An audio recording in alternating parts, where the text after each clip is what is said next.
연준은 인플레이션에 대해서 일시적인 현상이다라고 재차 입장을 밝히면서 장기적으로는 2%대로 떨어질 것이라고 했고요. 또 원자재는 약세로 돌아설 수밖에 없었습니다. 그래서 오늘은 많은 분들이 투자하고 계시는 원자재 구리의 동향 살펴보겠습니다.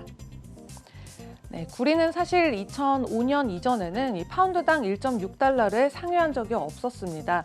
그런데 2011년에는 4.6달러로 최고치를 이렇게 경신했었고요. 그리고 2000년 3월에 코로나19 저점인 파운드당 2달러대까지 하락했다가 2021년 2월에 10년 만에 최고치를 다시 기록했습니다.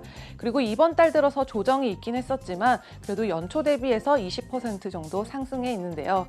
구리에 투자하는 CPER ETF, COPX ETF도 각각 한 주간 3% 정도 빠졌지만 연초 대비해서 20% 정도 상승하면서 비슷한 흐름 보였습니다. 그리고 또 바클레이즈의 JJC ETN을 보면 이 블룸버그 쿠퍼 서브인덱스 토탈 리턴을 벤치마킹 해가지고 이 CPER처럼 구리 선물에만 투자를 하고 있기 때문에 함께 참고해 보시면 좋을 것 같습니다. 네, 그럼 관련 광산들도 함께 살펴볼게요. 이 6월 들어서 조정을 겪으면서 하락세를 보이다가 일제히 상승 전환하게 됐는데요. 프리포트 맥모란 이 전장 대비 2% 이상 상승한 36달러 선에 마감하면서 연초 대비해서 41% 정도 상승했습니다.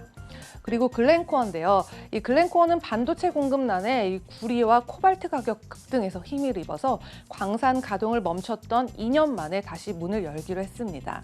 그래서 콩고의 무탄다 광산에서 올해 연말에 시운영을 거쳐서 이 내년에 생산을 재개할 예정인데요.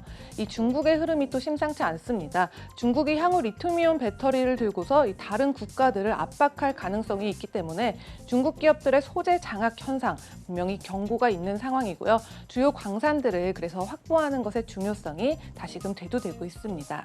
그래서 이 글렌코어 소식과 함께 주가 이 전장 대비 2% 정도 오른 307달러대에 마감을 했고요. 연초 대비해서 한 32% 상승세 보이면서 분석가 19명 중에서 14명이 매수 의견을 보이고 있습니다.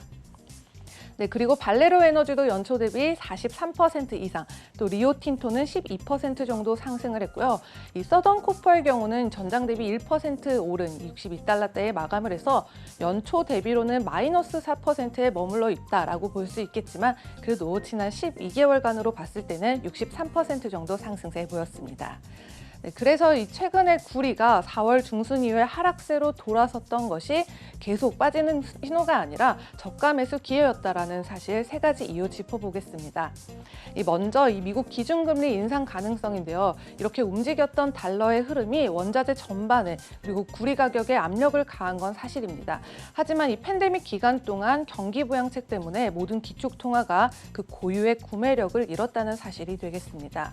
그리고 두 번째는 이 구리가 녹색 이니셔티브 관점에서 닥터 쿠퍼라는 별명을 넘어서 이제는 거의 새로운 원유라고 불릴 만큼 굉장히 많은 포지션을 차지하고 있다는 사실이 되겠고요. 또 세 번째는 수요 대비 공급 부족입니다.